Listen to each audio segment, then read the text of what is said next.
Word the imidazole.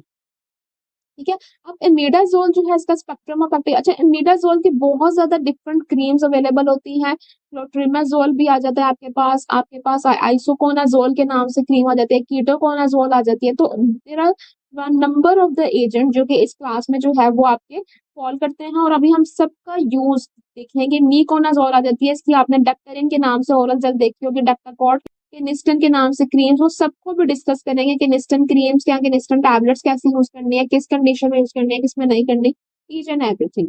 अच्छा imidazole का सबसे पहले हम स्पेक्ट्रम देख लें। एपिडर्मोफाइटन आ जाता है, माइक्रोस्पोरम आ जाता है, ट्राइकोफाइटन, कैंडिडा अगेन इसमें आ जाता है, मेलासीजिया आ जाता है, डिपेंडिंग अपॉन द एजेंट, यानी कि इसका वाइड वेराइटी है against the different fungal causative agents. Uses इसके क्या है, टीनिया कॉर्पोरिस है, टीनिया क्यूरिस है, टीनिया पेडिस है, ओरोफेरेंजियल है एंड वुल्वोवेजाइनल भी है। ठीक है, clotrimazole is also available as a troches जो कि लोजेंजिस कहते हैं, and miconazole is also available as a buccal tablet and oral gel for the treatment of the oral thrush. यानी अगर आप निल्स्टेड ड्रॉप यूज कर रहे हैं तो वो भी एक अच्छा ऑप्शन है। अगर आपने मीकोनाजोल ओरल जेल यूज करनी है तो वो भी एक अच्छा ऑप्शन है। अगर क्लोट्रिमाजोल ट्रोशस आपके पास अवेलेबल है, लोजेंजिस अवेलेबल है, तो वो भी एक ऑप्शन है oral thrush के लिए। ठीक हो गया। Oral ketoconazole has historically been used for the systemic fungal infection but is rarely used today due to the risk of the liver injury, adrenal insufficiency and adverse drug reactions। ठीक है, it is very important कि oral ketoconazole पहले बहुत ज्यादा use होता था, लेकिन क्या वक्त के साथ साथ पता चलना शुरू हुआ कि इसके लिवर इंजरी बहुत ज्यादा स्वेयर कॉज करती है, तो अब इसको जो है वो कम यूज किया जाता है, इसको ज्यादातर टॉपिकली यूज किया जाता है। तो अगर हम लोग सबसे पहले आए तो मीकोनाजोल की तरफ हम लोग आएंगे। मीकोनाजोल डिफरेंट नामों से अवेलेबल होती है, ठीक है ना। मैकनास के नाम से भी अवेलेबल है। Daktarin is a very famous brand, Daktarin, Daktacort बहुत फेमस ब्रांड है। ये ओरल जेल के तौर पे भी अवेलेबल है एंड टॉपिकल क्रीम्स के तौर पे भी अवेलेबल है। अच्छा डेक्टाकॉर्ड जो है ये कॉम्बिनेशन है विद द स्टेरॉइड के साथ, ठीक है ना। डेक्टाकॉर्ड जो क्रीम होगा, डेक्टारिन सिंपल होगा और डेक्टाकॉर्ड जो होगा, क्योंकि कॉर्ट है, कॉर्टिस्टेरॉइड होगा, कॉर्टिकोस्टेरॉइड होगा इसके अंदर, ठीक है ना। अच्छा एक माइकोना जीबी के नाम से आते हैं या स्पेक्ट्राजोल जी के नाम से भी एक मेडिसिन टाइप आती है। अच्छा माइकोना जीबी मोस्टली है जिसमें मीकोनाजोल होगा, स्पेक्ट्राजोल जी के अंदर तो कोई और चीज है। अच्छा यहाँ पर जो माइकोना जीबी के अंदर जो है वो क्या होगा कि एंटीबैक्टीरियल भी है, स्टेरॉइड भी है, एंटी फंगल भी है, यानी कि ये एक ब्रॉड स्पेक्ट्रम क्रीम है कि अगर एक इन्फेक्शन जो है जिसके चांसेस हैं कि ये फंगल भी है, इसके अंदर बैक्टीरियल अपीयरेंस भी है और इसके अंदर इन्फ्लामेशन भी है, तो ये क्रीम जो है फिर उसके लिए यूज हो सकती है on recommendation of a prescription, ठीक है, प्रिस्क्राइबर की रिकमेंडेशन पे। ठीक है, ओरल जेल का अगर हम लोग यूज देखें, जो ओरल जेल जो है वो अब बड़ी इंपॉर्टेंट चीज इसमें ये आती है कि बच्चों को किस तरह से दी जाए। ठीक है, अच्छा यहाँ पर मैंने खास तौर पे इसके लिए एक वीडियो जो है लेक्चर रिकॉर्ड करवाया है कि मीकोनाजोल या मैकनाज ओरल जेल किस तरह से आप लोग दे सकते हो, क्या इसका डोज कैलकुलेशन कैसे की जाती है। 20 mg यानी कि एक जेल है ना, अब जेल अगर हम लोग मैंने तो जो है सिरप्स की भी डोज कैलकुलेशन जो है वो आपको सिखाई हुई है। जो बच्चे हैं ठीक है उनको सिरप्स की भी कैलकुलेशन सिखाई हुई है। इसके अलावा इसका जो है आपके पास सस्पेंशन हैं, ठीक है ना, ड्रॉप्स हैं, सबकी कैलकुलेशन हमारे पास हम सीख चुके हैं ऑलरेडी। ठीक है, अब यहाँ पर जेल की भी मैंने आपको कैलकुलेशन सिखाई है कि जेल की कैलकुलेशन आप किस तरह करोगे और किस तरह से आप उसको लोगे चम्मच के अंदर, ठीक है ना। अगर आप 20 mg/kg पर डे है डिवाइडेड इन 3 to 4 टाइम्स, तो आप उस क्रीम की ट्यूब मतलब उस ट्यूब में से जो है वो किस तरह से इतनी क्रीम जो है वो आप निकाल लोगे। अच्छा ये मैंने बताया है आपको इन्फेंट्स के लिए, बच्चों के लिए कि आपने डोज कैलकुलेट किस तरह से करना है। ठीक हो गया। अच्छा यहाँ पर क्रीम की अगर हम लोग बात की जाए, ये ओरल जेल का डोज है, ठीक है ना, ये ओरल जेल का है। तो किस तरह से जो है वो आपने कितना आपने उसको मिकदार देनी है बच्चों को। अगर हम लोग क्रीम की बात की जाए, जैसे अगर आप डक्टाकॉर्ड यूज कर रहे हैं, ठीक है ना, इन कॉम्बिनेशन विद स्टेरॉइड, तो आपके पास क्या होगा कि आपने एक दफा अच्छा कॉर्टिकोस्टेरॉइड उस वक्त इस्तेमाल किया जाता है किसी भी फंगल या बैक्टीरियल इन्फेक्शन में जब आपको इन्फ्लेमेशन नजर आ रही हो। अगर आपको इन्फ्लेमेशन नजर नहीं आ रही फिर आप स्टेरॉइड यूज नहीं करवाएंगे। ठीक है, अच्छा अगर इन्फ्लेमेशन सॉल्व हो गई है तो फिर अब क्या करना है, अब एंटी फंगल क्रीम से ट्रीटमेंट कंटिन्यू करना है। यानी अगर वो रेडनेस इचिंग वो जो है वो खत्म हो गई है, अब सिर्फ निशान रह गए हैं कि फंगल इन्फेक्शन के थोड़े थोड़े निशान है, खारिश नहीं होती पेशेंट कह रहा है, तो अब आपका क्या काम है, अब आपने जो है उसको एंटी फंगल ट्रीटमेंट क्रीम से जो है वो ट्रीटमेंट कंटिन्यू करना है। ठीक हो गया हमारे पास ये बात। Then comes clotrimazole. क्लोट्रिमाजोल की इतनी ब्रॉड रेंज मार्केट में अवेलेबल है कि अब आपको खुद भी पता होगा, बहुत से पेशेंट्स को पता होता है, बेशक बहुत ज्यादा फार्मासिस्ट फिजिशियंस को पता होता है कि केनिस्टन के नाम से, केनिस्टन की एक बहुत ब्रॉड रेंज आती है क्लोट्रिमाजोल में। Different topical cream, vaginal creams, each and everything आती है। फिर इसके अलावा क्लोट्रिम के नाम से आता है, क्लोट्रिम ड्रॉप्स होते हैं, डर्मोस्पोरिन के नाम से बहुत कॉमन ड्रॉप्स हैं, एयर इन्फेक्शन में भी यूज होते हैं, ठीक है ना। अच्छा, ये टॉपिकल क्रीम्स और क्या है, सोल्यूशन है for the infection caused by, कौन कौन से इन्फेक्शन के लिए ये यूज हो रहा है, डर्मेटोफाइट्स के लिए यूज हो रहा है, ट्राइकोफाइटन के लिए, यीस्ट के लिए जो कैंडिडा इन्फेक्शन होते हैं, these include tinea infection, athlete's foot, pityriasis versicolor, ठीक है ना, intertrigo and fungal nappy rash, ठीक है ना। तो ये सब के लिए यूज होता है। अच्छा, क्रीम्स और वो जो ये वार्निंग अभी आपको नजर आ रही है, इसको भी हम लोग पढ़ेंगे, लेकिन पहले हम लोग ये देख लेते हैं कि ये पर्टिकुलरली सूटेबल है किन किन चीजों के लिए। पर्टिकुलरली सूटेबल है फॉर द हेयरी एरियाज के लिए, जहां पर बाल ज्यादा होते हैं ना, उन एरियाज के लिए बहुत अच्छा क्लोट्रिमेजोल। व्हेन इन्फ्लेमेशन इज प्रेजेंट तो आपने स्टेरॉइड भी यूज करना है, जैसे फंगल इन्फेक्टेड डर्माटाइटिस में यूज किया जाता है डर्माटाइटिस। अच्छा, यहाँ पर मैंने आपको बता दूं, आइटस जिसके एंड पे आता है वो इन्फ्लेमेशन को रिप्रेजेंट कर रहा होता है, ठीक हो गया। उसके बाद आ जाता है and Candida nappy rash, this is very important. बहुत ज्यादा जो हाइड्रोजोल क्रीम आती है मार्केट में, बहुत ज्यादा लोग यूज करते हैं और कंसिडर करते हैं जनरल पब्लिक की ये जी रैशेस की क्रीम है, लेकिन ये रैशेस की क्रीम नहीं होती, ये मेनली यूज होती है फंगल डर्माटाइटिस के लिए, ठीक है, कैंडिडा नेपी रैश के लिए यूज होती है। अच्छा, यहाँ पर आप लोग डिस्टिंग्विश कैसे करेंगे, आपको अभी दिखाई जाएंगे कि किस तरह से फंगल इन्फेक्शन की अपीयरेंस होती है, वो बहुत इंपॉर्टेंट है, वो अभी आपको दिखाते हैं।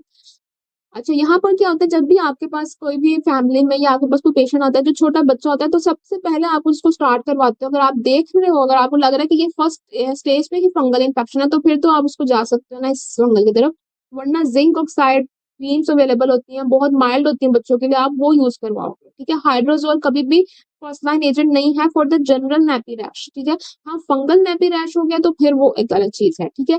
इसके अलावा अगर स्टेरॉइड इंपॉर्टेंट स्टेरॉइड मौजूद होगा तो this is again very important कि स्टेरॉइड अगर आप यूज करवा रहे हो, ठीक है ना, फंगल नेपी रैश है, तब भी आप लोग स्टेरॉइड की ड्यूरेशन 1 वीक से ज्यादा नहीं रखोगे, क्योंकि एड्रेनल सप्रेशन के चांसेस होते हैं, ठीक है। And this is very very important, क्योंकि बच्चों की स्किन एक तो बहुत ज्यादा जो है वो सॉफ्ट होती है, एब्जॉर्प्शन के चांसेस ज्यादा होते हैं, स्टेरॉइड ज्यादा एब्जॉर्ब हो रहा होता है, एड्रेनल सप्रेशन हो गई तो आप being a pharmacist, being a physician, आपको खुद पता है कि ये कितना ज्यादा स्वेयर है उसकी ग्रोथ के लिए, उसकी डेवलपमेंट के लिए, अगर एड्रेनल सप्रेशन हो जाती है तो, ठीक हो गया ना।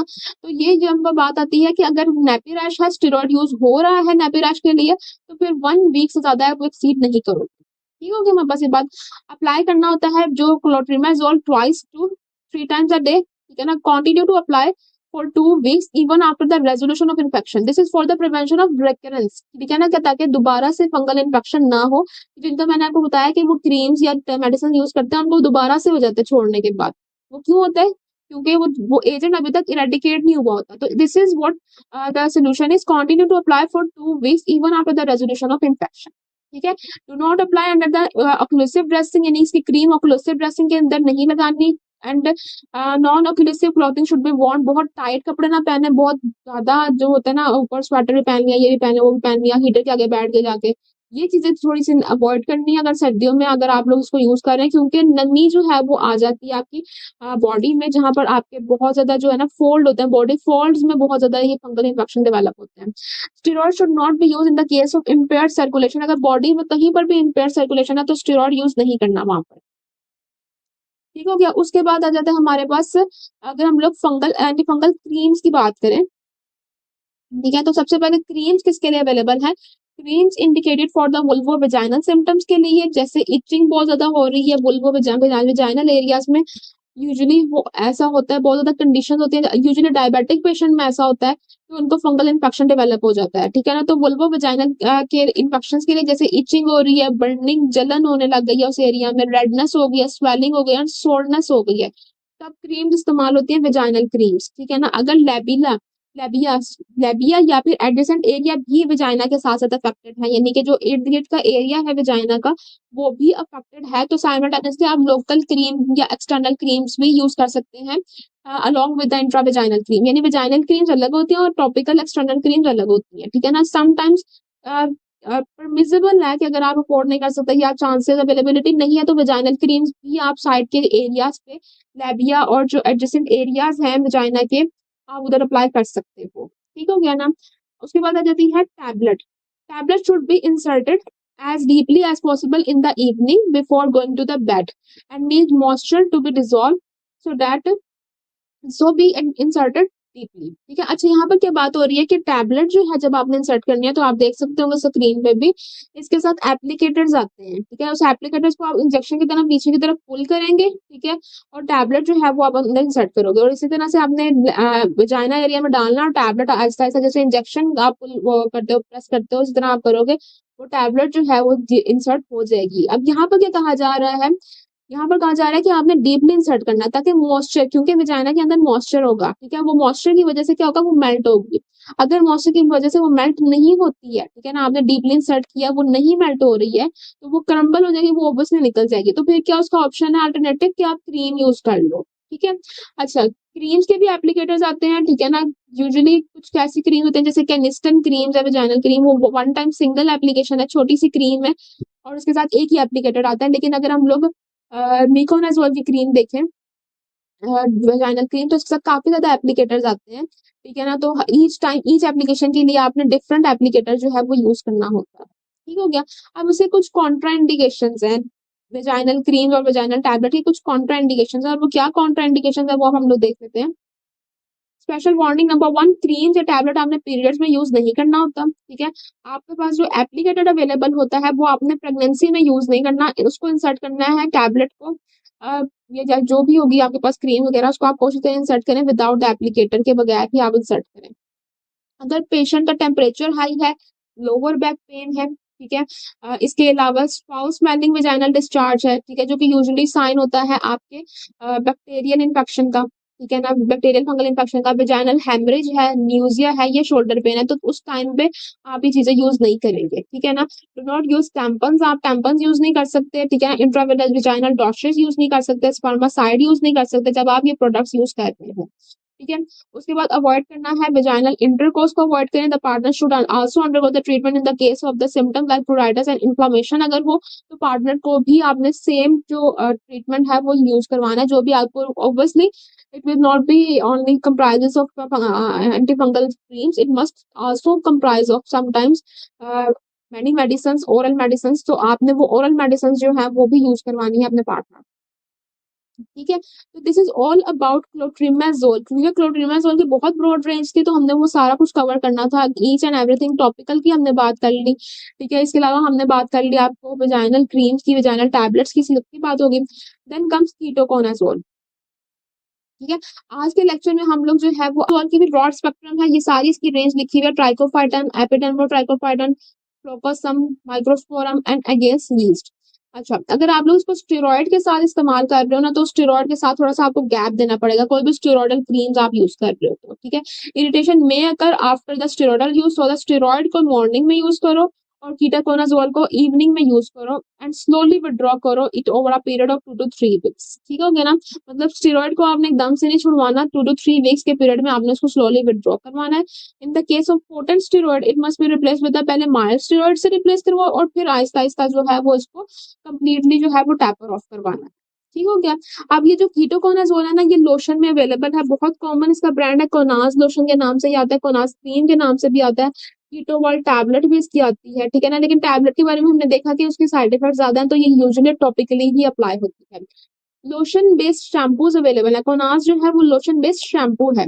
Lotion for the scalp as well as for the body skin, when mixed with the water it forms good lather. ठीक है ना, बड़ी अच्छी झाग बना देता है ये।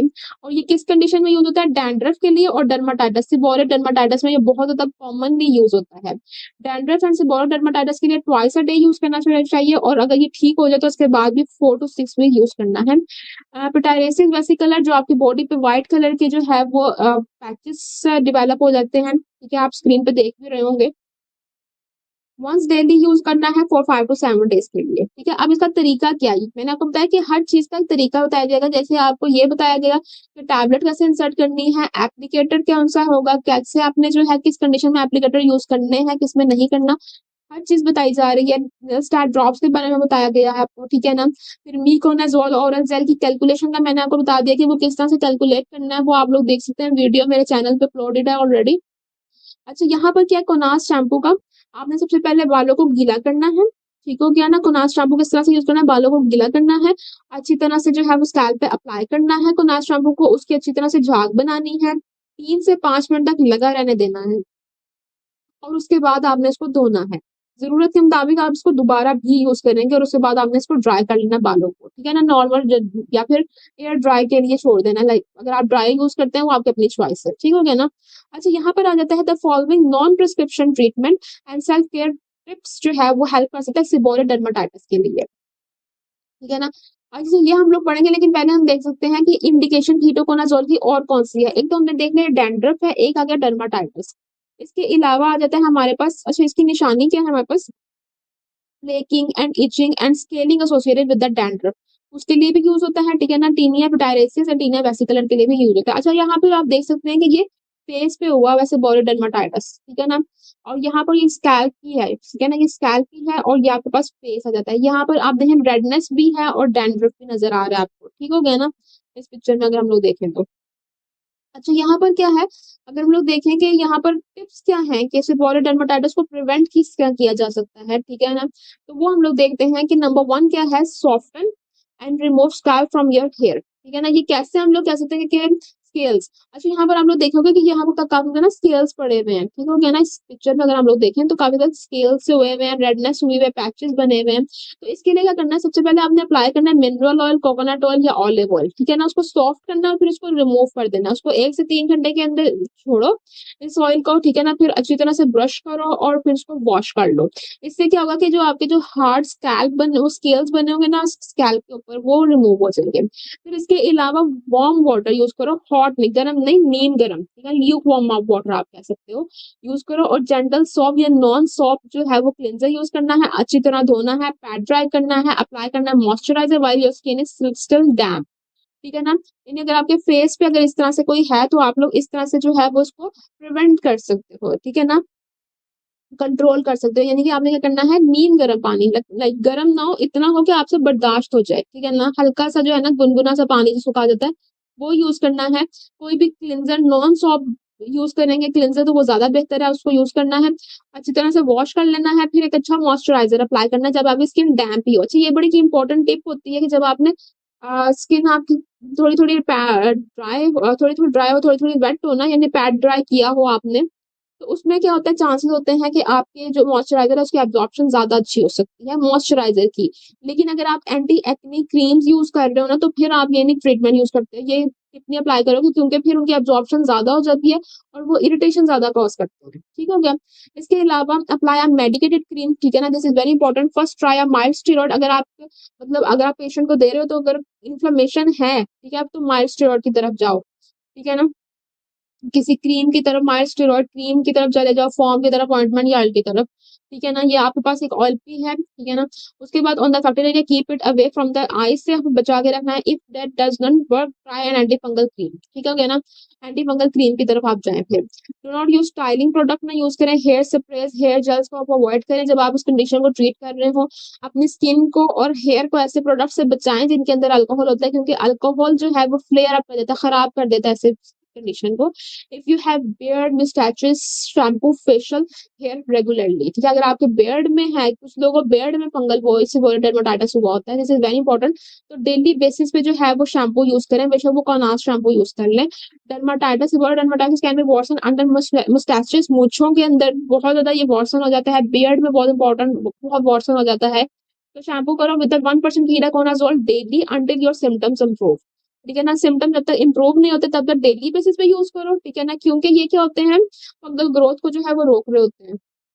फिर स्विच कर दो शैम्पू टू द वंस और ट्वाइस अ वीक, ठीक है ना। और shaving might ease the symptoms, ठीक है ना, यानी शेव करना भी आपके लिए ये बेहतर हो सकता है उस टाइम जब आपको ये कंडीशन डेवलप हुई भी, अब बेशक आप उसके बाद जो है वो ग्रो करो, लेकिन ये है कि शेविंग उस टाइम करना आपके सम टाइम सिम्टम्स को जो है वो ईज कर देता है। लेकिन कंडीशन अब आपको क्या बता दी गई कि अगर मूंछों पे या दाढ़ी पे सेबोरिक डर्माटाइटिस के सिम्टम्स हैं, ठीक है ना, लाइक कंडीशन जो है वो कुछ इस टाइप की हुई हुई है, फिर रेडनेस है, पैचेस हुए हुए हैं, ठीक है ना, व्हाइट पैचेस, तो फिर आप ये जो है कोनास शैम्पू 1% ये यूज कर सकते हो, ठीक हो गया ना। उसके बाद अगर हम लोग कीटोकोनाजोल टैबलेट की बात करें, टैबलेट इतनी ज्यादा यूज नहीं होती क्योंकि इसके साइड इफेक्ट्स होते हैं, ठीक है ना। स्टिल इसका जो है डोज हमें पता होना चाहिए, इसका ट्रीटमेंट हमें पता होना चाहिए। क्यूटेनियस सिस्टमिक दोनों इन्फेक्शन के लिए यूज होती है।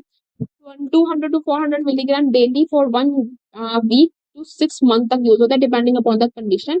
और चिल्ड्रन के लिए 3.3 to 6.6 milligram per kg per day इसका डोज होता है, ठीक हो गया हमारे पास ये बात। तो यहाँ पर हमने कीटोकोनाजोल पोनास शैम्पू, पोनास क्रीम, ठीक है ना, या फिर जेन कीटो के नाम से भी आती है। हाईसी की सोल्यूशन भी यानी कि शैम्पू भी अवेलेबल है, तो इन सब के नाम से ही आती है, तो इसको हमने कवर कर लिया यहाँ पर। ठीक हो गया।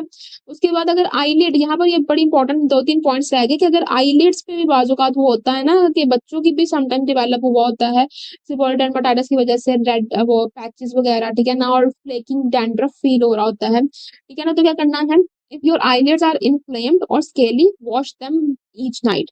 रात को रोज उसको साफ करें। Use a few drops of baby shampoo mix with 2 capfuls of the warm water, ठीक है, warm water, lukewarm water यानी कि गुनगुना या नीम गर्म पानी, जितना बेरेबल हो कि आपकी स्किन ना जले, आपकी आईज ना जले, उसके अंदर थोड़े से ड्रॉप बेबी शैम्पू, क्योंकि बेबी शैम्पू आंखों को चुभता नहीं है, उसको आपने क्या करना है, वाइप अवे करना है, उसको आपने मिक्स करना है, ठीक है, इन दोनों को, पानी को और बेबी शैम्पू के फ्यू ड्रॉप्स को जस्ट, ठीक है ना, और जो है कॉटन लेनी है, उसको उसमें डिप करना है और डैम्प, वार्म और डैम्प क्लॉथ से जो है वो उसको आप प्रेस कर सकते हो, या कॉटन से भी साफ कर सकते हो उसको। आंखों को भी साफ कर सकते हो, आईब्रोज एरियाज को आप साफ कर सकते हो, ठीक है ना, तो इसको साफ करते रहना बहुत इंपॉर्टेंट होता है कि जब कंडीशन क्रस्ट जब ये डेवलप हो जाती है ना, ये स्केलिंग वगैरह, जैसे यहाँ पर आपको साइन एंड सिम्टम्स बताए हुए हैं कि फ्लेकिंग होती है, इचिंग होती है, स्केलिंग होती है डैंड्रफ से एसोसिएटेड, यानी कि फ्लेक्स बन रहे हैं, स्केल्स बन रहे हैं, क्रस्ट से डेवलप हो रही है, तो ये इन चीजों को साफ करने के लिए तरीके बताए हुए हैं सारे, ठीक है ना।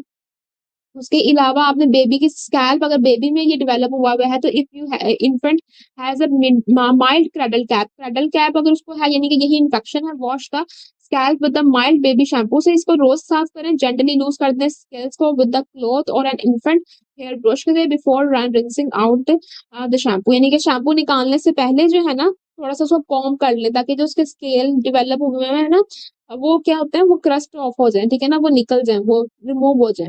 इफ स्केलिंग फिर भी प्रसिस्ट करती है, तो पहले आप मिनरल ऑयल अप्लाई कर लें या ऑलिव ऑयल अप्लाई कर लें टू द स्कैल्प, ठीक है ना, 2 से 4 घंटों के लिए, ठीक है ना, फिर आप उसको शैम्पू को यूज करो और फिर शैम्पू से जो है वो क्रस्ट को रिमूव कर लो। Cradle cap usually disappear in a few weeks और मंथ्स में ही खुद ब खुद डिसअपीयर हो जाती है। अगर डिसअपीयर नहीं हो रही है तो फिर आप लोग जो है ये टिप्स वगैरह भी जो यूज कर सकते हैं, साथ साथ भी ये टिप्स यूज की जा सकती है, कोई इशू नहीं है, क्योंकि ये माइल्ड है बहुत ज्यादा बच्चों के लिए, ठीक है ना, और आप इनको इजीली यूज कर सकते हो।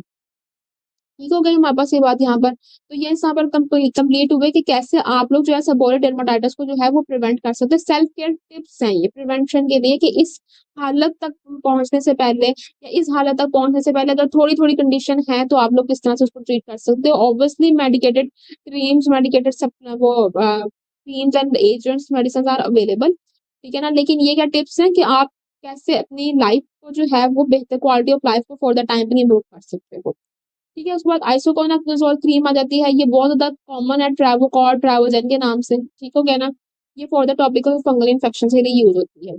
उसके बाद आ जाते हैं